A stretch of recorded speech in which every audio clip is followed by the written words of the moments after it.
அஸ்ஸலாமு அலைக்கும் வரஹ்மத்துல்லாஹி வபரகாத்துஹு.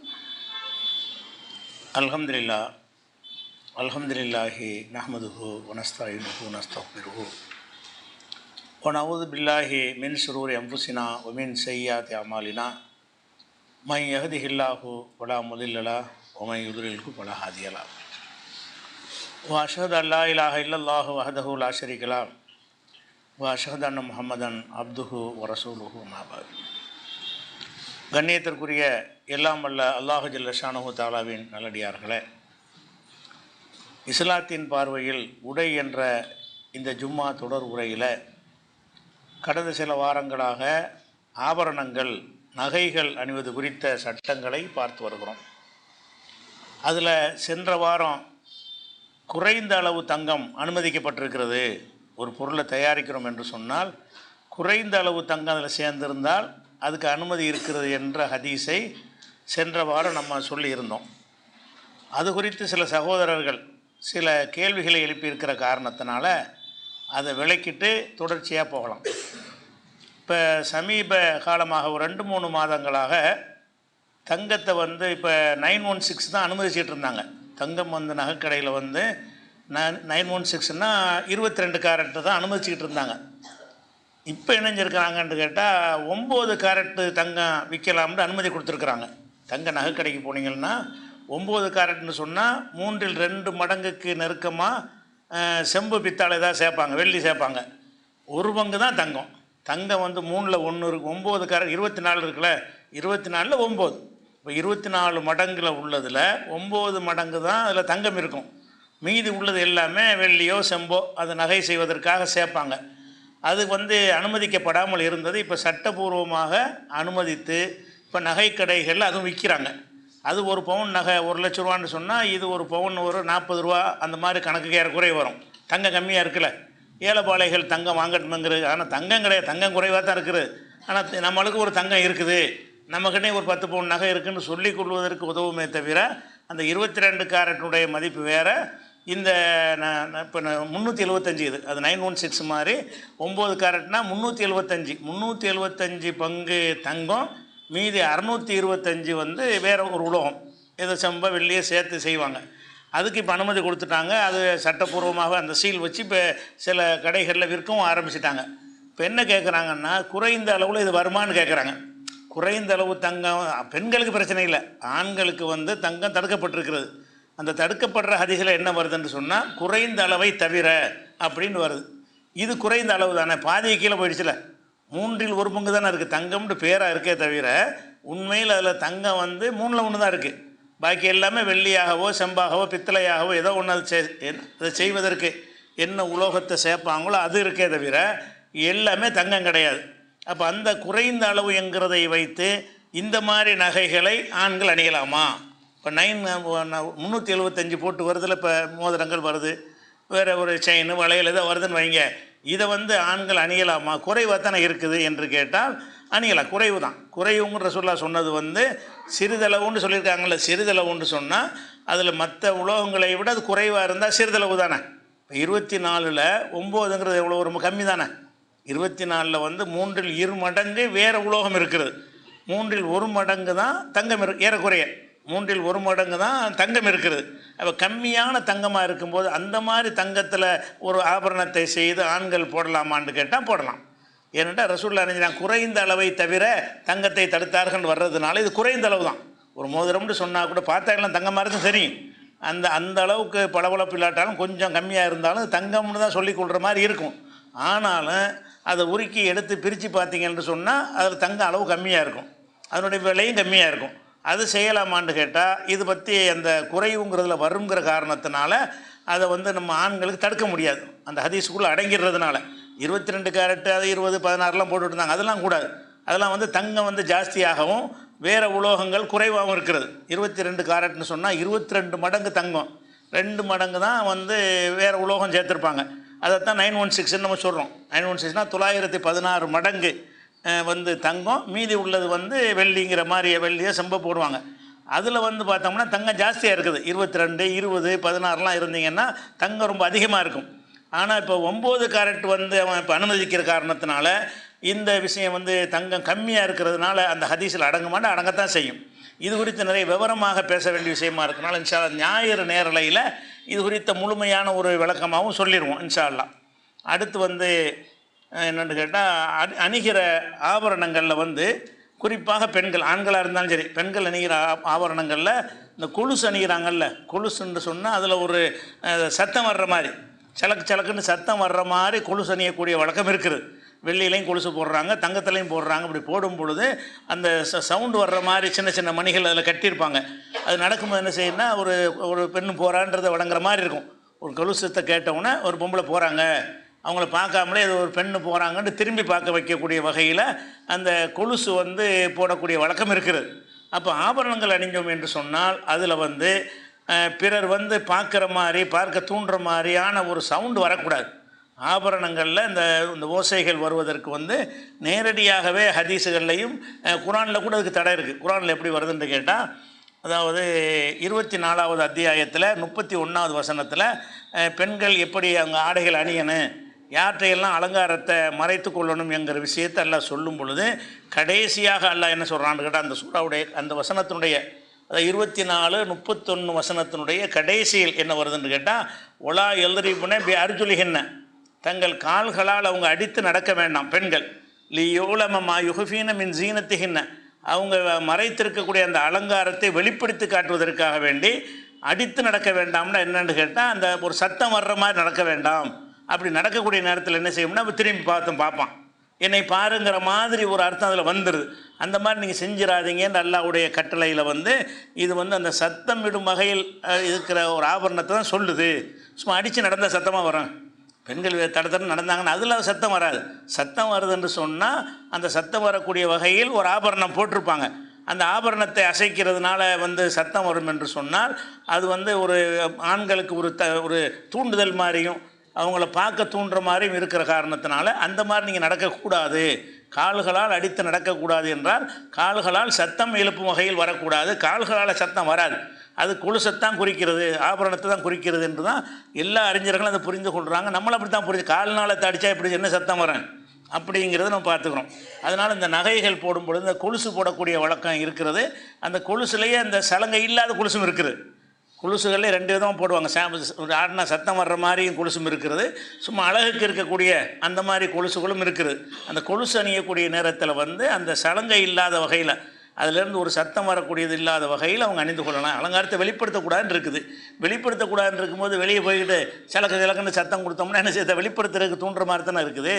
அப்படிங்கிற அது எல்லாமே வீட்டுக்குள்ளே தான், இது வெளியே போகும்போது தான். வீட்டுக்குள்ளே இருக்கும்போது நீங்கள் சத்தம் போட்டாலும் சரி, சத்தம் போட்டாலும் உங்களுக்குள்ள மகரமான ஆளுக்கு தான் இருக்க போகிறாங்க. மகரமான ஆட்களுக்கு மத்தியில் இந்த சட்டம் இல்லை. அந்நிய யார்களுக்கு மத்தியில் அலங்காரத்தை வெளிப்படுத்தக்கூடாதுன்னு நல்லா சொல்கிறானோ வெளியே போகிறதுக்கு தான் இந்த சட்டம். அப்போ வெளியே போகக்கூடிய நேரத்தில் இந்த மாதிரி சலங்கை வைத்த கொலுசுகளை வந்து நம்ம என்ன செய்யணும், பெண்கள் வந்து தவிர்க்கணும். அதுக்கு மார்க்கத்தில் தடை இருக்குது. இன்னும் சொல்ல போனால் ரசூலுல்லாஹ் தெளிவாக சொல்கிறாங்க, முஸ்லீமில் வரக்கூடிய ஹதீஸு, அல் ஜரசு மின் மசாமீர் ஷைத்தான்.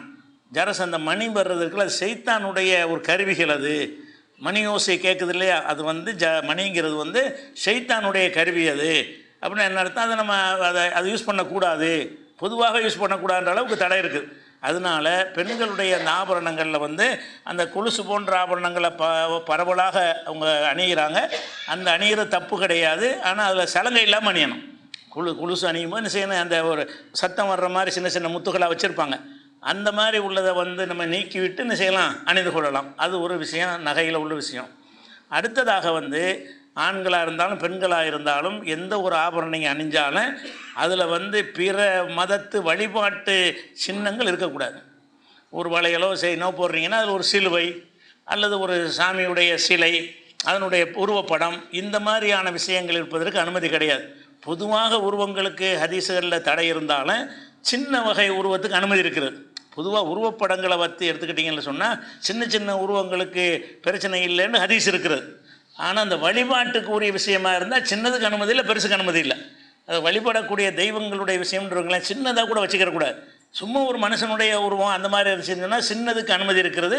துணிகளில் சின்ன சின்னதாக போடுறாங்கல்ல, அது மாதிரி உள்ளது, அதுக்கெல்லாம் அனுமதி இருப்பதை வந்து ஏற்கனவே அந்த உருவப்படம் சம்மந்தமாக விளக்கியிருக்கிறோம். ஆனால் உருவங்களில் வந்து இஸ்லாம் 2ஆக பிரிக்கிறது. சாதாரண உருவங்கள், வழிபாட்டு இல்லாத உருவங்கள். வழிபாடு இல்லாத ஒரு மனுஷனுடைய படம், ஒரு யானை, ஒரு குதிரை, ஒரு கழுதை, இதெல்லாம் உருவமாக போடுறான்னா அது பெருசாக பார்த்தோன்னா தெரிகிற மாதிரி இருந்தால் அது கூடாது. சின்ன அளவில் இருந்தால் அதுக்கு எந்த ஒரு தடையும் கிடையாதுங்கிறது அந்த உருவங்களுக்கு உள்ள சட்டம். அந்த உருவங்கள்லையே இது உருவமாக நீங்கள் பார்க்கக்கூடாது. இதை கடவுள்னு நினைக்கிறான், இது புனிதம்னு நினைக்கிறான், இது வணக்கத்துக்குரிய நினைக்கிறான். அப்போ வணக்கத்துக்குரியதாக ஒன்றை நினைக்கும் பொழுது அதை நம்ம அணியக்கூடிய நேரத்தில் என்ன ஆகும்னு கேட்டால் நம்மள்ட்ட அந்த மாதிரியான அது வணக்கத்துக்குரியதோ அது பக்திக்குரியதோங்கிற ஒரு எண்ணம் வந்து நம்முடைய ஏகத்துவ கொள்கைக்கு அது வந்து ஒரு வேட்டு வைக்கிறதா மாறிடும் காலப்போக்கில். அதுக்காக இஸ்லாம் என்ன பண்ணுதுன்னு கேட்டால் அந்த வழிபடுற விஷயம் எதுவாக இருந்தாலும் சரி அது உருவம் மாதிரி இருந்தாலும் தேவையில்லை, சிலுவையாக கூட இருக்கக்கூடாது. சிலுவையில் வந்து மனுஷன் மாதிரி உருவம் இல்லை தானே, சிலுவைங்கிறது ஒரு கிராஸ் தானே. அந்த சிலுவையாக இருந்தால் கூட அந்த சிலுவை எதுக்கு உள்ளது? வழிபாட்டுக்குரியது, அது கும்பிடுவதற்குரியது, அது வந்து தெய்வமுடைய இடத்துல வச்சு பார்க்கப்படுகிறது. அப்போ உங்களுடைய டாலர் போடுறீங்களா, சிலுவை வைத்த டாலரு, அல்லது அந்த தெய்வங்களை கும்பிட்றாங்கள பிற மதத்தாளுக்க அந்த மாதிரியான தெய்வங்களுடைய அந்த மாதிரி சிலைகள் இருக்கும் என்று சொன்னால் அது சின்னதாக இருந்தாலும் சரி பெருசாக இருந்தாலும் சரி அது வந்து முழு அளவுக்கு தடுக்கப்பட்டிருக்கு. எந்த அளவுக்கு இருக்குன்ற ஆயிஷா நாயை அறிவிக்கிறாங்க. இது வந்து புகாரியில் 5952 ஹதீஸில் இருக்கிறது. லம் யகுன் யத்ருக்கு ஃபீ பைத்திஹி ஷையன் ஃபீஹி தசாலிபு, எந்த ஒரு பொருளில் சிலுவை குறிகள் இருக்கிறதோ அந்த எந்த பொருளாக இருந்தாலும் இல்லா நக்கலஹு, ரசூலுல்லாஹ் அதை முறித்து போட்டு விடுவார்கள். எந்த பொருள் இருந்தாலும் சரி, வீட்டில் வந்து சிலுவை அடிப்படையில் எந்த பொருள் இருந்தாலும் சரி அதை அவங்க வந்து உடைத்து போடாமல் இருந்ததில்லை. ஏன்னு கேட்டால் அது ஒரு வழிபாட்டுக்குரியது நம்புகிறாங்க. நம்மள்கிட்டே அதை அப்படியே வச்சுக்கிட்டே வந்தோம்னு சொன்னால் அது ஒரு வழிபாட்டுக்குரியதாக நமக்கு மனசில் பதிஞ்சு போயிடும். அதுக்காக வேண்டி என்ன செய்வாங்க, ரசூல் ஸல்லல்லாஹு அலைஹி வஸல்லம் அவர்கள் சிலுவை எதில் இருந்தாலும் இன்னொரு ஹதீஸில் வந்து ஆடையிலண்டு வருது, இந்த புகாரி ஹதீஸில் பொதுவாக வருது. எந்த பொருள் இருந்தாலும் சரி, ஒரு ஆடையில் சிலுவை போட்டிருக்கா அணியக்கூடாது, ஒரு நகையில் ஒரு டாலரில் சிலுவை போட்டிருக்கா அணியக்கூடாது. அதே மாதிரி வந்து சிலுவைக்கு பதிலாக வேறு வேறு தெய்வமாக நினைக்கிறாங்கல்ல, ஒரு ஆம்பளை தெய்வம் பொம்பளை தெய்வம்னு பலவிதமான தெய்வங்களை வந்து பிற மதத்துக்காரங்க என்ன செய்கிறாங்க, லாத்து உஸ்ஸான்னு அவங்க வச்சுருந்த மாதிரி இவங்க சில விதமான தெய்வங்களை வணங்குறாங்க. அதை ஒரு டாலராக வைத்து கடைகளில் விற்கிறாங்க, பிற மதத்து மக்கள் வாங்குகிறாங்க. ஒரு முஸ்லீமுக்கு அது அனுமதி இருக்கான அனுமதி கிடையாது. ஏன்னு கேட்டால் அந்த ரசூல் ஸல்லல்லாஹு அலைஹி வஸல்லம் அவர்கள் அதை வைக்கிறதுக்கு அனுமதி கொடுக்கவே இல்லை. உடைச்சிருவாங்கன்னு வருது. அப்படி வந்தால் உடைச்சிடணும், உடைச்சி தங்க ஒன்று வீணாக போக போகிறதில்ல. விளங்குதா? இந்த உடைச்சதுனால அதே மதிப்பு தான் தங்கத்துக்கு இருக்கும்.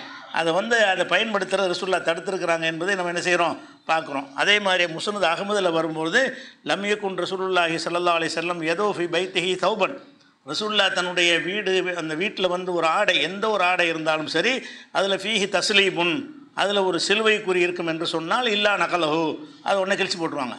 ஒரு ஆடையிலும் இருக்கக்கூடாது, ஒரு ஆடையாக இருந்தாலும் சரி ஆபரணமாக இருந்தாலும் சரி அது இருக்கக்கூடாதுன்ட்டாங்க. அந்த ஆபரணங்கள் அந்த உருவங்களை பதிக்கிற வழக்கம் இப்போ இருக்குது, பிற மதத்து மக்கள்கிட்ட இருக்குது. ஆபரணம் போட்டாங்கன்னு சொன்னால் அவங்க தெய்வமாக நினைக்கக்கூடியதை ஒரு டாலராகவோ இதுவாகவோ போட்டு என்ன செய்கிறாங்க, அது ஒரு பக்தியின் பேரில் அவங்க போடுறாங்க, அவங்க நம்பிக்கையில் அவங்க போட்டு போகிறாங்க. அது ஒரு விஷயம். நம்ம வந்து அல்லாஹ்வை தவிர யார் கடவுள்னு நினைக்கிறோம், இதுவும் கடவுள் என்று அவங்க நினைக்கிறாங்க. இந்த நம்பிக்கைக்கு நம்ம எதிராக இருக்கும் பொழுது அதை வந்து ஆபரணத்தை போட்டு கொண்டு இருந்தோம் என்று சொன்னால் நாளைக்கு இதை போடுவோம், அப்புறம் இப்படி பெருசாக வைப்போம், அப்படி பெருசாக வைப்போம், வீட்டில் கொண்டு ஒரு சிலை வச்சா என்னமோ கடைசியில் என்னவாயிரும், நம்மளை அந்த சிலை வணக்கத்திலே கொண்டு அல்லாஹ்வுடைய வழிபாட்டிலேருந்து நம்ம தகர்த்து கொண்டு போயிடும். அதனால் எந்த ஒரு காரணத்தை கொண்டு நம்முடைய ஆபரணங்களில் வந்து பிற மதத்தவர்கள் வழிபாடு செய்யக்கூடிய எந்த ஒன்றுமே பிற மதத்தவர்கள் இல்லை. முஸ்லீமில் நாகூர் தர்கா போட்டு ஒரு டாலர் போடலாமான்னு போடக்கூடாது. ஏன்னா அது வழிபடுறான்ல. முஸ்லீம் வழிபடணும், இந்து வழி அந்த கணக்கெலாம் கிடையாது. அல்லாவை தவிர வழிபடக்கூடிய எதுவாக இருந்தாலும் சரி, அஜ்மீர் தர்கான்னு போட்டு ஒரு டாலர் விற்கிறான்னா அதை நம்ம போடக்கூடாது. அந்த மாதிரி டாலர் ஏன்னு கேட்டால் அது வழிபாட்டுக்குரியது. அஜ்மீர் தர்கான்னா அவர் கடவுள் மாதிரி உள்ளவர், அவர்கிட்ட கேட்கணும், அவர்கிட்ட துவா செய்யலாம், அவருக்கு நேர்ச்சை செய்யலாம்னு மக்கள் நினைக்கிறாங்க. அப்போ அல்லாஹ் அல்லாத ஷிர்க்குக்கு ஒரு கேந்திரமாக இருக்கக்கூடியது வந்து அது நாகூர் தர்காவுடைய படமாக இருந்தாலும் சரி, அஜ்மீர் தர்காவுடைய தான் ஒரு சமாதி படத்தை போட்டு என்ன செய்கிறான், ஒரு டாலர் மாதிரி போட்டு விற்கிறான். ஆதம் அலைஹிஸ்ஸலாத்துடைய சமாதி, ஹாபில் சமாதின்னு போட்டு விற்கிறான்னு வைங்க, அதை நீங்கள் போடலாமான்னு போடக்கூடாது. ஏன்னா வழிபாட்டுக்குரியதாகிடுச்சு. அப்போ வழிபாட்டுக்குரியது என்கிற வகையில் வரும் பொழுது சின்னது பெருசு எல்லாத்துக்குமே தடை இருக்கிறது. அதை முற்றாக நம்ம என்ன செய்யணும், ஆண்கள் பெண்கள் எல்லாருமே தவிர்த்து கொள்ள வேண்டும். அது மாதிரி வந்து சில ஆபரணங்கள் வந்து ஆபரணம் ஆடை எதுவாக இருந்தாலும் சரி ஒரு மதத்தினுடைய ஒரு சடங்காக சிலது செய்வாங்க. அது ஒரு ஆபரணமாக இல்லாமல் ஒரு மத சடங்காக சில ஆபரணங்களை வச்சுருப்பாங்க. உதாரணமாக திருமணத்துக்கு தாலி கட்டுறதுங்க, தாலிங்கிறது அது ஒரு நகை தான். மஞ்சள் நூலில் கட்டுவாங்க, அது ஒரு காலத்தில். இப்போ எல்லாமே தங்கத்தில் தான் போடுறாங்க. தாலிங்கிறது என்ன மாதிரி இருக்குது, தங்க செயினை தான் போடுறாங்க. சாதாரண செயினுக்கும் இதுக்கும் வித்தியாசமே இருக்காது. ஆனால் அந்த தாலிங்கிற அந்த பேரில் செய்யும்போது என்னவாகுதுன்னு கேட்டால் அதில் ஒரு நம்பிக்கை வச்சுருவாங்க. அவங்க இந்த தாலியை கொண்டு தான் கல்யாணமே நடக்குது, ஒருத்தன் கணவன் ஆகுறத இந்த தாலியை கொண்டு தான், ஒருத்தி மனைவி ஆகுறத இந்த தாலியை கொண்டு தான் ஆகுற, அந்த தாலி கட்டுறதுக்கு கொண்டு தான் திருமணமே நிறைவேறுதுங்கிறதுக்காக வேண்டி அப்படி ஒரு ஆபரணத்தை அவங்க அணியிறாங்க. நம்ம இஸ்லாத்தில் வந்து இந்த தாலியை கொண்டா திருமணம் நிறைவேறுது இல்லை. எதை கொண்டு நிறைவேறுது? நான் என் மகளை உனக்கு திருமணம் செஞ்சு தந்தேன், நான் ஒப்புக்கொண்டேன், முடிஞ்சுக்கலாம், அவ்வளோதான். திருமணம் செஞ்சு தந்தேன்னு சொல்லி பெண்ணை பெற்றவன் சொல்லுவான், மாப்பிள்ளைக்காரன் வந்து நான் ஒத்துக்கிட்டேன்னு சொல்லுவான். அப்போ ஈஜாபு கபூல், அதாவது ஒருத்தன் நான் செய்து தர்றேன்னு கேட்க வேண்டியது, இன்னொருத்தன் ஒத்துக்கிற வேண்டியது. இந்த நிமிஷத்தோடு கணவன் மனைவி ஆயிடுவாங்கல்ல. ஒரு கல்யாணம் நடக்குதுன்னு சொன்னால் என் மகளை கல்யாணம் பண்ணி தந்தேன்னு ஒருத்தன் சொல்லுவான், என் சகோதரியை கல்யாணம் பண்ணி தந்தேன்னு ஒரு சம்மந்தப்பட்டவன் சொல்லுவான். மாப்பிள்ளைக்காரன் என்ன செய்வான்? நான் ஏற்றுக்கிட்டேம்மா, இவ்வளோ தானே கல்யாணம். இந்த சொல்லு சொன்ன உடனே கணவன் மனைவி ஆயிடுறாங்க. நம்ம என்ன செய்கிறோம்? ஆவலன்னு அதெல்லாம் ஆவலன்னு ஆகணும். கணவன் மனைவி ஆகுறதுக்கு இன்னொரு சருத்து இருக்குது. அது என்ன சருத்து? அதான் தாலி அப்படிங்கிற ஒரு நம்பிக்கை மற்றவங்கள்ட்ட இருக்குதுல்ல. அதை காப்பி அடித்து நம்ம மக்கள்கிட்ட இது வந்துருச்சு. தாலிங்கிற பேரில் சொல்லாமல் என்ன செய்வாங்கன்னு கேட்டால் கடுகமணி, அதை தாலிக்கு பதிலாக கருப்பாக மணியை போட்டு அதை என்ன செய்வாங்க? வித்தியாசமாக நாங்கள் வித்தியாசப்படுத்துகிறாங்களாம். ஒன்று கூடாதுன்னு எதுக்காக வேணான்னு நம்ம சொன்னோம்? இதில் தான் அந்த திருமணம் இருக்குன்ற நம்பிக்கைக்காக தானே வேணாங்கிறோம். மெட்டீரியலை மாற்றிட சரியாக வந்துடுமா? மெட்டீரியலை மாற்றிக்கிறாங்களாம். அவன் அப்படி போடுறாங்க, நாங்கள் கடுகமணி போடுறோம், கரிசமணிம்பாங்க சில பகுதியில் கடுகுமணிம்பாங்க, கருப்பு மணியை போட்டு நடுவில் ஒரு தங்கத்தை போட்டு அதை கட்டுவாங்க. அது எப்போ கட்டுவாங்க? கல்யாணம் நடக்கக்கூடிய நேரத்தில் அஜரத்து துவா ஓதுவார். என்ன துவா ஓதுவார்? அல்லாஹும் அல்லி பைனகுமான்னு ஓதுவாரா? அப்படி ஓதிக்கிட்டு வரும்போது ஒவ்வொருத்தர் பேரையாக சொல்லுவார். ஆதம் ஹவ்வாவை போல். ஆதம் ஹவ்வா எப்படி வாழ்ந்தாங்க நமக்கு தெரியாது, அது போல் வாழன்னு பொய்யா என்ன செய்கிறாங்க? துவா செய்கிறாங்க. அது மாதிரி ஒவ்வொரு நபிமார்களும் மனைவியோட எவ்வளோ கஷ்டப்பட்டுருப்பாங்க, அந்த மாதிரி வாழ வைப்பாயங்கிறாங்க. அவங்க எப்படி வாழ்ந்தாங்க நமக்கு தெரியாது. நமக்கு எனக்கு நல்ல வாழ்க்கை தான் கேட்கணுமே தவிர அந்த நபிமார்கள் எவ்வளோ கஷ்டத்தை கொடுத்தாலும் அவங்க சகித்து கொள்ளக்கூடியவங்களாக இருந்தாங்க. அவங்கள மாதிரி தாங்கன்னு ஐயூப் ரஹீமாவை போலங்கிறான். ஐயூப் நபி மாதிரி நோய் வந்து அவ்வளோ கஷ்டப்பட்டு இருக்கிறத நம்ம கேட்கலாமா? விளங்காமல் கேட்குறாங்க. ஐயூப் ரஹீமாவை போல், நூஹு ஃபாரிசாவை போல். நூஹுக்கு என்ன கல்யாணம் பண்ணி வச்ச மாதிரி ஃபாரிசாங்கிறான். அவங்களுக்கெல்லாம் மனைவி பேர் நமக்கு சொல்லப்படவே இல்லை. ஆதமுக்கு ஹவ்வாங்கிறதுக்கு தெரியுதே தவிர, இப்ராஹிமுக்கு ஹாஜர் சாராங்கிறது தெரியுதே தவிர, மற்ற நபிமார்களுடைய மனைவிகள்லாம் இவனா சொல்கிறான். குரான்லையோ ஹதீஸ்லையோ சொல்லப்படாமல் இவங்களாம் ஒரு பொம்பளை பேரை போட்டு என்ன செய்யணும்? நபியோட போட்டு மூசாவுக்கு ஒரு பொம்பளை பேரை போடுறாங்க, ஒருத்தருக்கும் ஈசா நபி மட்டும் விட்டுறாங்க. மற்ற எல்லா நபிமார்களுக்கும் ஒரு பேரை போட்டு என்ன செய்யறான்? அதை வந்து துவா செய்வாங்க. அப்படி துவா செய்யும்போது அந்த மணப்பெண்ணை உட்காந்துருப்பாங்க, பக்கத்தில் கிளவிகள்லாம் இருப்பாங்க. அதை அல்லாஹும் அல்லி பைனஹுமா பைன அலின்னு ஃபாத்திமாம்பார். யார் அந்த துவாவில் வரும்? அலி ஃபாத்திமாமாய் போடுங்க தாலி கட்டுவாங்க. எப்போ கட்டுவாங்க? அந்த தாலியை கூட கட்டுறது எப்படி? மாப்பிள்ளை கட்ட மாட்டார். மாப்பிள்ளை வந்து இவங்க பிள்ளையாசில் உட்காந்துருப்பார். அந்த துவாவை மைக்கில் போட்டு விடுவாங்க. அப்போ என்ன செய்வாங்க? மணப்பெண்ணு பக்கத்தில் இந்த கருகமணியை வச்சுக்கிட்டு இருப்பாங்க. அது எப்போ இந்த தாலி கட்டுவாங்கன்னு கேட்டால் ஆதமை போல் ஹவ்வாவை போலன்னு சொல்லிட்டு வர்றாங்கல்ல. அப்படி சொல்லிக்கிட்டு வரும்போது பையன் அலின்னு ஃபாத்திமான்னு சத்தமாக சொல்லுவார். அலி ஃபாத்திமாவை போல் வாழ வைப்பாயான்னு உடனே என்ன செய்வாங்க? இவங்க அந்த டும் டும்னு சத்தம் கட்டுறவனை கட்டுற மாதிரி இவங்களுக்கு அந்த டும் டும்ங்கிறது அந்த அலி ஃபாத்திமா தான். உடனே தாலியை கட்டிடுறாங்க. அப்போ இது எங்கேருந்து இந்த ஆபரணம் நினைக்கலாமா? ஆபரணம் அது ஒரு ஆபரணம், அவன் பிரச்சனை இல்லை. அதில் இருக்கிற எந்த ஜாமானும் ஹராம் கிடையாது. இந்த தாலி கட்டக்கூடிய தங்கமோ அந்த கடுகு மணியோ அதுக்கு இப்போ இருக்கிற நூலோ நரம்போ அதெல்லாம் ஹராமான பொருளா? ஹராமான பொருள் கிடையாது. ஆனால் அது எதுக்காக நீ கட்டுற? இன்னும் கல்யாணம் ஆகலைங்கிற. இஸ்லாம் வந்து கல்யாணம் ஆகிடுச்சுங்குது. அந்த ஈஜாபு கபூலோட திருமணம் முடிந்து விட்டது என்று இஸ்லாம் நமக்கு சட்டம் சொல்லியிருக்குது. இவன் சொல்ல இன்னும் ஆகலை, கல்யாணம் இதை கொண்டு தான் ஆகுது. அப்போ கல்யாணம் இதை கொண்டு தான் ஆகுது என்று ஒரு தவறான ஒரு நம்பிக்கை அதற்குள்ளே இருக்குமே. ஆனால் இஸ்லாமிய நம்பிக்கை வந்து தகர்க்கப்படும் என்று இன்னும் சொல்ல போனால் அந்த தாலியை என்ன மாதிரி கருதுகிறாங்க? சும்மா அணிகிறது மட்டுமல்ல, அந்த தாலின்னு வந்துருச்சுன்னு சொன்னால் அது எதாவது அருந்து விழுந்துன்னு வைங்க, அம்மாடி என்ன ஆகுது, என் புருஷனுக்கு என்ன ஆகுமோ தெரியலேன்றுவாங்க. தாலி அறந்துருச்சுன்னு சொன்னால் சாதாரண நூல் இத்து போய் அந்து போயிடுச்சுன்னு வைங்க, அந்து போணுச்சுன்னா புருஷனுக்கு என்னமோ ஏற்பட்டு போயிடும். அந்த தாலியில் தான் அந்த கணவனுடைய உயிரை அடங்கி இருக்கிறது என்று சொல்கிறாங்க. அதே மாதிரி செத்து போயிட்டான்னு வைங்க, அறுப்பாங்க, தாலி அறுப்பாங்கிறாங்கல்ல. தாலியை போய் இன்னுமே உனக்கு அது கிடையாது அப்படின்னு சொல்லி தாலியை அறுப்பாங்க. அதனால் தாலி அறுப்பான்லாம் திட்டுறாங்கல்ல. தாலி அறுப்பான்னா புருஷன் சாவட்டும்னு அர்த்தம். அப்போ அந்த தாலி அறுப்பாங்கிறதெல்லாம் அந்த திட்டுறதுலாம் எதனால் வருதுன்னு கேட்டால் அந்த கணவன் மனைவிங்கிற உறவு இதுக்குள்ளே தான் இருக்குது. இது மந்திர கயிறு மாதிரி, இந்த கயிற்றுக்குள்ளே தான் புருஷன் பொண்டாட்டி உறவை அடங்கி இருக்குன்னு நம்புகிறாங்க. இப்படி ஒரு நம்பிக்கை நம்ம ஏற்றுக்கலாமா? இப்படி ஒரு நம்பிக்கையான ஒரு ஆபரணம் இருந்தால் அது பொருளை நீங்கள் பார்க்கக்கூடாது.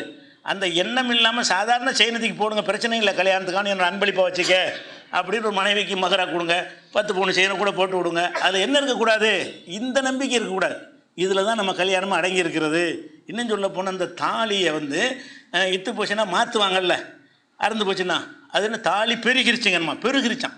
தாலி அறுந்துருச்சுன்னு சொல்லக்கூடாது. அது அருந்து போனால் கூட தாலி அருந்து விட்டதுன்னு சொல்ல மாட்டாங்க. அதுக்கு என்ன வார்த்தை வச்சுருப்பாங்க? தாலி பெருகி விட்டது. 2 தலையாக போச்சா? பெருகுன்னா ஜாஸ்தியாக போச்சா? ஒரு தாலியாக 2 அருந்து போயிருக்குது. இவன் என்ன செய்கிறான்? தாலி பெருகி விட்டது. அந்த சொல்லக்கூட அமங்கலமாயிருமா. தாலி அருந்துருச்சுன்னு சொன்னாலே அது என்னமோ ஏற்பட்டு போயிடும். இவ்வளோ பெரிய மூட நம்பிக்கைகள் இருக்குமையானால் அதை நம்ம அணியலாமா? இன்றைக்கி முஸ்லீம் கல்யாணங்கள் நடத்துகிறாங்க. இப்போ தௌஹீது வந்த பிறகு தௌஹீது வட்டாரத்தில் இல்லையே தவிர மற்ற எல்லா ஜமாத்துகள்லையும் இந்த வழக்கம் இருக்கிறது. இது மதுஹபுலையும் தடுக்கப்பட்ட ஒரு காரியம்தான். மதுஹபுலையும் இந்த தாலிங்கிறது கிடையாது. ஆனால் மதுஹபில் பின்பற்றக்கூடிய இமாம்கள் இதை சொல்கிறாங்களா? நீங்கள் தௌஹீத் அடிப்படையில் நீங்கள் பேச வேணாம், உங்கள் மதுஹபில் இதுக்கு அனுமதி இருக்குதா? இது கல்யாணத்தில் செய்யாதியே, இது இஸ்லாத்தில் இல்லாது. மன் தஷப்பஹ பிகௌமின் ஃபஹுவ மின்ஹும். பிற சமுதாயத்துக்கு ஒப்ப யார் நடக்கிறாரோ அவங்கள சேர்ந்தவன்கிறாங்க ரசூல்லா. இது அப்படி டிட்டோ காப்பி தானே இது. நீங்கள் எப்படி அவங்க என்ன செய்கிறாங்களோ அதை என்ன செய்யுங்க, பொருளை மட்டும் மாற்றிக்கிட்டீங்க. அதில் மாப்பிள்ளை கட்டுறதுக்கு பதில் ஆளை மாற்றிக்கிட்டீங்க. மாப்பிள்ளை கட்டுறதுக்கு பதிலாக மாமியார் கட்டுறாங்கிறீங்க. கடைசியில் அதுக்காக தான் கட்டப்படுது, கல்யாணத்துக்காக தான் என்ன செய்யப்படுகிறது, கட்டப்படுது. இந்த தாலியில் உள்ள எல்லா விதமான நம்பிக்கையும் அதுலேயும் கரசமணிலையும் இருக்குது. கரகமணி என்பதுலையும் இருக்குது. தாலிங்கிற வார்த்தை நம்ம அப்படி தானே வார்த்தையை தானே மாற்றிக்கிறோம். அவன் தேர் இழுத்தாண்டா நம்ம சந்தனக்கூடுன்னு பேரை மாற்றிக்கிறோம். சேம் ரெண்டும் ஒன்று தான். தேர் என்றாலும் சந்தனக்கூடு என்றாலும் ஒன்று தான். நாங்கள் சந்தனக்கூடு, இது அது கூடு, அது தேர். அப்போ அது ஹலால் ஆயிருமா? அப்போ ரெண்டும் ஒரே மாதிரி விஷயம் தானே. அந்த மாதிரி என்ன செய்கிறாங்கன்னா இந்த தாலிங்கிற விஷயம், அதே மாதிரி வேறு சில ஆபரணங்கள் நீங்கள் நடைமுறையில் பார்க்கலாம். எந்தெந்த ஆபரணங்களுக்கு பின்னாடி இந்த நம்பிக்கையோடு செய்கிறார்களோ அப்படி இருக்குமே. ஆனால் அந்த மாதிரி விஷயத்தை நீங்கள் தவிர்த்திடணும். அது என்ன பின்பற்ற மாதிரி அவங்கள ஃபாலோ பண்ணுற மாதிரி காப்பி அடிக்கிற மாதிரி வந்துடுற காரணத்தினால அதை சரி அது ஒழிக்கப்பட வேண்டிய விஷயமாக இருக்குது. இன்றைக்கி வரைக்கும் இருக்கிற காட்சியை பார்க்குறோம். அடுத்ததாக இந்த நகை போடுற விஷயத்தில் சிறுவர்களுக்கு போடலாமான்னு ஒரு கேள்வி வருது. சின்ன பிள்ளைகளாக இருக்கிறாங்க.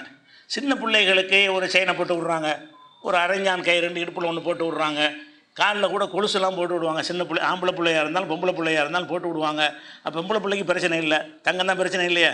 ஆம்பளை பிள்ளையாக இருக்குன்னு வைங்க, ஆம்பளை பிள்ளைக்கு இந்த மாதிரி ஒரு தங்க நகை போடலாமா அப்படின்னு கேட்டிங்கன்னா, அந்த குழந்தை சிறுவர்களுக்கெல்லாம் மார்க்கத்தில் சட்டம் கிடையாது. சின்ன பிள்ளைகளுக்கு என்ன இல்லை, எந்த ஒரு சட்டமும் கிடையாது.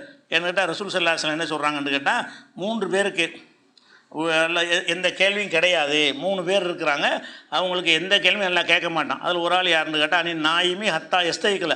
ஒருத்தர் தூங்கிக்கிட்டு இருக்கிறான். தூங்கிக்கிட்டு இருக்கும்போது அவன் என்ன செஞ்சாலும் அவனுக்கு கேள்வி கிடையாது. தூங்கிட்டு இருக்கிறான், பக்கத்தில் ஒருத்தங்க இருக்கிறான், ஒரே கைத்துக்கு போட்டு அடித்து சாவடிச்சுட்டான். தூக்கத்தில் சாவணும்னு சாவடிக்கல, பக்கத்தில் 2 பேர் படுத்து கிடக்குறாங்க. தூக்க கழகத்தில் கையை போட்டு வேகமாக அடித்தான். அது படாத இடத்துல பட்டு பக்கத்தில் வந்து செத்து போயிட்டான். கொலை செஞ்சான்னு சொல்லுவீங்களா? தூக்கத்தில் செய்கிற எந்த காரியத்துக்காவது குற்றம் முடிக்க முடியும்? உலகத்துலேயும் தான் முடிப்பானா? ஆகிரத்தில் நல்லா பிடிக்க மாட்டான், துன்யாவிலையும் அதுக்கு தண்டிக்க மாட்டாங்கல்ல. அதை அணி நாயுமே ஹத்தா எஸ்தைக்கல. ஒரு தூங்கக்கூடியவன் விழிக்கும் வரை அவனுக்கு அந்த குற்றம் எழுதப்படுவது பதியப்படுவது இல்லை அப்படின்னு ரசூலுல்லாஹ் சொல்கிறாங்க. அதே மாதிரி வாணி சபி ஹத்தா எஹத்தலிம. ஒரு சிறுவன் பருவ வயசு அடைகிற வரைக்கும் அவன் என்ன செஞ்சாலும் அது குற்றம் வராது. ஒரு சின்னவனாக இருக்கிறான், ஒரு அறுவடை எடுத்து ஊற்றி கொண்டு விட்டான்னு வைங்களேன், அது குற்றம் கிடையாது. ஒரு சின்ன பையன் போய் என்ன ஒரு பெரிய அறுவடை வச்சு ஒரே வட்ட வெட்டுக்கு கொண்டு விட்டான், அதை உலகத்திலே தண்டிப்பானா? தண்டிக்க மாட்டாங்க. மைனர்னு சொல்லி சீர்திருத்த பள்ளியில் கொண்டு போய் போட்டு அவனுக்கு அட்வைஸ் பண்ணுவாங்க. சீர்திருத்த பள்ளியில் சேர்ப்பாங்களே தவிர அவன் கொலை செஞ்சால் கூட அவனுக்கு கொலை குற்றவாளியாக கருதப்பட மாட்டாங்க. உலக நாடுகள்லையும் இஸ்லாத்திலையும் எப்படி தான். இஸ்லாத்திலையும் சிறுவருக்கு என்ன கிடையாது, அவர் சின்ன வயசில் தொழுவாமல் இருக்கானுக்கு எல்லாம் கேள்வி கேட்பானா? ஒரு 10 வயசு வரைக்கும் ஒருத்தர் வாழ்ந்து இறந்து போயிட்டான், பள்ளியாசு பக்கமாக வரல, அதை பற்றி எல்லாம் கேட்பானா? நீ ஏன்டா பள்ளியாசலுக்கு போகலன்ட்டு 10 வயசு பையனுக்கு எல்லாம் கேள்வி கேட்பானா? கேட்க மாட்டான். எப்போ கேட்பான்? பருவ வயசு அடைஞ்ச பிறகு தான் எந்த ஒரு கேள்வியுமே இஸ்லாத்தில் இருக்குது. அப்போ ரசூலுல்லாஹ் சொல்கிறாங்க, வனி சபி ஹத்தா எஹத்தலிம. பருவ வயசு அடைகிற வரைக்கும் சிறுவனுக்கும் கேள்வி கிடையாது. 2. 3வது ஆள் யாருன்னு கேட்டால், வானில் மஜ்னூனி ஹத்தா யாக்கில. பைத்தியக்காரனு கேள்வி இருக்குதா? பைத்தியம் தெளிஞ்சால் தான் இருக்குது. பைத்தியத்தோடவே காலமெல்லாம் இருந்தான்னா அவனுக்கு எந்த கேள்வியும் கிடையாது. அவன் கொலை செஞ்சாலும் கேள்வி கிடையாது, யாரும் அடித்தாலும் கேள்வி கிடையாது. ஒரு கடையை அடித்து நொறுக்கிட்டு போயிருப்பான், அவனுக்கு எதாவது கேள்வி கேட்க முடியுமா? தண்டிக்க முடியுமா? நஷ்டஈடு கேட்க முடியுமா? ஒன்றுமே கேட்க முடியாது. பைத்தியக்காரனுக்கும் கிடையாது. பைத்தியக்காரர்கள் சிறுவர்கள் தூங்குறவர்களுக்கெல்லாம் கேள்வி கிடையாது என்று ரசூலுல்லாஹ் சொன்னாங்க என்ற காரணத்தினால சின்ன பிள்ளைய தங்க அணிஞ்சால் நீ ஏன் அணிஞ்சால் நல்லா கேட்பானுன்னா அந்த குழந்தை கேட்க மாட்டான். அது இது சின்ன பிள்ளைக்கு தான் பெரிய. அதே நேரத்தில் என்னென்னு கேட்டால், அந்த சிறு பிள்ளைகளை நம்ம 2ஆக பிரிக்கணும். எப்படி பிரிக்கணும்னு கேட்டால், விவரம் தெரிந்த பிள்ளைகள், விவரம் தெரியாத பிள்ளை. பருவம் அடையலை தான். பருவம் அடையாதவர்கள் 2 வகை இருக்காங்களா இல்லையா? இது தங்கம்னு இதுக்கு தெரியும், நம்ம செயின்னு இதுக்கு தெரியும், இது வளையல்னு தெரியும். அந்த மாதிரி வயசுல ஒரு 10 வயசு பையன் வைங்களேன், அவனுக்கு எல்லாம் தெரியுமா இல்லையா? சட்டப்படி அவன் பருவம் அடையாட்டா கூட இது என்னன்னு அவனுக்கு தெரியுமா தெரியாதா? இது வளையல், இது மோதிரம், இது தங்கம், இது வெள்ளி அப்படின்னு விளங்குமா இல்லையா? அப்படி விளங்கக்கூடிய பருவத்தில் உள்ள சிறுவர்களும் இருக்கிறார்கள். அல்லது கை குழந்தையை தூக்கி ஒரு குழந்தைக்கு போடுறது ஏதாவது தெரியுமா? அதுக்கு அது இரும்பில் போட்டாலும் தெரியாது, நூலை கட்டினாலும் ஒன்றும் தெரியாது, தங்கத்தில் போட்டாலும் ஒன்றும் தெரியாது. நம்ம கையிலே இருந்து வளரக்கூடிய பருவத்தில் உள்ளதும் சிறுவர்கள் தான். நாம் இந்த சின்ன பிள்ளைகளாக இருக்காங்கல்ல, விவரம் தெரியாமல், அதுகளுக்கு நம்ம போடலாம். விவரம் தெரிஞ்ச பிள்ளைகளாக இருந்தால் அதை நீங்கள் போடும்போது என்ன ஆகும்னு கேட்டால், அவனுக்கு இது போடலாம் போல இருக்கேன்னு அவனுக்கு மனசில் பதிஞ்சிடும். சிறு வயசில் விவரம் தெரிஞ்ச வயசில் ஒரு தங்க செயினை போட்டு விட்டின்னு வைங்க, அவன் என்னப்பா சின்ன வயசில் மனசில் பதிஞ்சிடும், ஓ நம்ம தங்க செயின் போடலாம் போல இருக்குது, அதனால் அந்த செம்மாவெலாம் போட்டு விட்டாங்கன்னு சொல்லுவான்ல. அந்த வயசில் இருந்தால் செய்யக்கூடாது. ஏன் அப்படி செய்யக்கூடாதுங்கிறோம்னு கேட்டால், ரசூல் ஸல்லல்லாஹு அலைஹி வஸல்லம் அவங்க அவங்களுக்கு ஜக்காத்து ஹராம் எல்லாருக்கும் தெரிஞ்சு வச்சுருக்கிறோம். ரசூலுல்லாவுக்கும் அவங்க குடும்பத்தார்களும் ஜக்காத்து பொருள்களை சாப்பிடக்கூடாது. ஒரு தடவை என்ன செய்கிறாங்கன்னா, பேரிச்சம்பழம் குவிச்சு கிடக்குது பள்ளிவாசலில், ஜக்காத்து பேரிச்சம்பழத்தெல்லாம் கொண்டாந்து பள்ளிவாசலில் கொட்டிடுவாங்க. அதுக்கு ஒரு தனியான ஒரு ஏரியா இருக்கும், அதில் ஏழைப்பாளையெல்லாம் வேணுங்கிறத எடுத்துகிட்டு போயிடுவாங்க. ஜக்காத்து கொடுக்குறவங்க கொண்டாந்து கொட்டுவாங்க, தேவைப்படுறவங்க எடுத்துகிட்டு போயிடுவாங்க. மூட்டை மூட்டையாக குவிந்து கிடக்கும். அதில் என்ன செய்கிறாங்கன்னா, ரசூலுல்லாவுடைய ஹசன் இப்னு அலி, ரசூலுடைய பேரப்புள்ள ஹசன் போய் ஒரு பேரிச்சம்பழத்தை எடுத்துடுறாரு. எடுத்து வாய்க்குள்ளே போட்டு சாப்பிட ஆரம்பிச்சிடுறாரு. ரசூலுல்லாஹ் தூரத்துன்னு பார்த்துட்டாங்க. பார்த்தோன்னு என்ன செய்கிறாங்க, கூப்பிட விட்டு வாய்க்குள்ளே விரலை விட்டு அந்த பேரிச்சம்பழத்தை துப்ப வச்சுவிட்டு, துப்பாதன்னு சொல்லிட்டு சொல்லுவாங்க, இது நம்ம சாப்பிடக்கூடாது. அம்மா ஷார்த்த அண்ணாலா நான் குழு சதக்கா, நம்ம சதக்கா பொருளை சாப்பிடக்கூடாதுன்னு உனக்கு தெரியாதா? ஆனால் இவர் சின்ன பிள்ளை தான், இவர் பருவம் அடையலை, இவருக்கு அந்த கொஸ்டின் வராது, அந்த ஹராமுல் சட்டம் வராது. ஆனால் விவரம் தெரிஞ்ச பிள்ளைன்னு ரசூலுல்லாஹ் என்ன செய்கிறாங்க, அந்த சட்டத்தை அமல்படுத்துகிறாங்கல்ல. நம்ம ஜக்காத்து சாப்பிடக்கூடாது, அந்த குழந்தைக்கு ஜக்காத்துக்கு சின்ன பிள்ளை சாப்பிட்டாருன்னு வைங்க, ஹசன் நல்லா கேள்வி கேட்பானா? இப்போ ரசூலுல்லாஹ் பார்க்கல, ஒரு 10 பேரிச்சம்பழத்தை எடுத்து ஹசன் சாப்பிட்டாரு 10 வயசாக இருக்கும் பொழுது, இது நல்லா கேள்வி கேட்பானா? உனக்கு ஹராமம்பானா? ஹராம்னு சொல்ல மாட்டார். ரசூலுல்லாஹ்வோட வர பரம்பரையாக இருந்தாலும் அவர் எப்போ அவருக்கு கேள்வி வரும், அவர் 15 வயசு அடையும் போது அவருக்கு கேள்வி வரும். 15 கீழே இருந்தாங்கன்னா என்ன செய்யாது, கொஸ்டின் வராது. பருவம் அடையலைன்னா அது கேள்வியே வராது. அப்படி இருந்தும் கூட ரசூலுல்லாஹ் என்ன செய்கிறாங்க, வாயில் உள்ளதை போட்டதை எடுத்து கீழே துப்ப சொல்லிவிட்டு, இனிமேல் நம்ம சாப்பிடக்கூடாது, ரசூலுல்லாஹ்வுடைய குடும்பமாக இருக்கிற யாரும் ஜக்காத்து பொருளை சாப்பிடக்கூடாது, ஜக்காத்து பணம் இது நம்மளும் சாப்பிடக்கூடாதுன்னு சொன்னாங்களா இல்லையா? அப்போ ரசூலுல்லாஹ் பிரிக்கிறாங்க. சின்ன பிள்ளைகள்ங்கிறத கொஞ்சம் விவரம் தெரிஞ்சிச்சின்னு சொன்னால் நம்ம தவறான விஷயங்களை செய்ய விடாமல் தான் பார்க்கணும், செய்யும்போது தடுக்கணும். அப்படி சொல்லக்கூடாதுன்னு அறிவுரை சொல்லணும். அந்த ஒரு வகையில் பார்த்தீங்கன்னு சொன்னால், ஒரு 3 வயசு 3-4 வயசு பிள்ளை வரைக்கும் நகை நட்டு நீங்கள் போட்டுக்கலாம். ஆம்பளை பிள்ளையாக இருந்தாலும் போட்டுக்கலாம். நகை அது ஒன்றும் விளங்காது. 3 வயசு பிள்ளைக்கு நீங்கள் தங்கத்தை போட்டுக்கலாம், வெள்ளியை ஒன்றுமே விளங்காது. அதே நேரத்தில் விவரம் தெரிஞ்ச பிள்ளையாக போட்டிங்கன்னு சொன்னால் மனசில் பதிஞ்சிடும், ஓ இப்படியும் செய்யலாம் போல இருக்குது. அதை பிரித்து நம்ம என்ன செய்யணும் பார்த்துக்கொள்ளணும். அதே மாதிரி உமர் இப்னு சலமான்னு அபு சலமான்னு ஒருத்தர் இருக்கார். அவர் என்ன செய்கிறாருன்னு கேட்டால், உம்மு சலமாவுடைய மகன் வேறு கணவர் மூலமாக பிறந்தவங்க, ரசூலுல்லாவுடைய மனைவி இருக்காங்கல்ல, ரசூலுல்லாஹ் வீட்டில் தான் வளர்றார் அவர். அப்போ ஒன்றா உட்காந்து சாப்பிடும்போது அந்த குழந்தையாக இருக்கும்போது என்ன செய்வார்னு கேட்டால், தட்டில் சாப்பிடும்போது கை அங்கே நீட்டுறது இங்கே நீட்டுறது இப்படி சாப்பிடுவார். ரசூலுல்லாஹ் என்ன செய்வாங்க, தம்பி அப்படி சாப்பிடக்கூடாது, உன் பக்கத்தில் உள்ளது சாப்பிடு, பிஸ்மில்லா சொல்லி சாப்பிடு, உங்கள் பக்கத்தில் உள்ளது சாப்பிடு, தூரத்தில் உள்ள அடுத்த ஆள் பக்கத்தில் உள்ளது எடுக்காதுன்னு சொல்லுவாங்க. இவர் சின்ன பிள்ளை தான், சாப்பிட்டு போகிறாருன்னு இருக்கல, சின்ன பையனாக இருந்தாலும் சொல்கிறதை புரிந்து கொள்கிற வயசில் வந்துட்டாங்கன்னா ஹராமான எல்லாத்துலேருந்து தவிர்க்கணும். ஹராமான அனைத்திலிருந்தும் அந்த குழந்தைக்கு கேள்வி இல்லாட்டா கூட நம்ம பயிற்சி கொடுக்கும் பொழுது ஹராமான அனைத்தையும் ஹலாலான அனைத்தையும் சொல்லிக் கொடுக்கணும். அந்த வகையில் இது புகாரில் 5376வது ஹதீஸில் இருக்கிறது. அப்போ இந்த மாதிரியான அடிப்படையில் சிறுவர்களுக்கு நம்ம போடும்போது செஞ்சுக்கணும். அந்த சிறுவர்களுக்கு இந்த சலங்கை வைத்த சமயத்தில் தேவைப்படும். ஏன்னா காணா போயிரு பிள்ளை எங்கே இருக்குன்னு தெரியாது. அதுக்காக குழந்தைக்கு என்ன செய்வாங்கன்னா, சலங்கை புள்ள ஒரு கொலுசை மாட்டி விடுவாங்க, எங்கே இருக்குன்னு தெரியாத அந்த சத்தத்தை கேட்டு என்ன செய்வாங்க, புள்ள அங்கே நிற்கிது நடமாடிக்கிட்டு இருக்குது. அந்த ஒரு நோக்கம் இருந்தால் அதுலேயும் குழந்தை வீட்டுக்குள்ளான இருக்க போகுது. இப்படியான குழந்தைகளுக்கு உள்ள விஷயங்கள் இருக்குது. இது குறித்த கூடுதல் விவரங்கள் இன்ஷா அல்லாஹ் நம்ம அடுத்தடுத்த வரம் பார்க்கலாம்.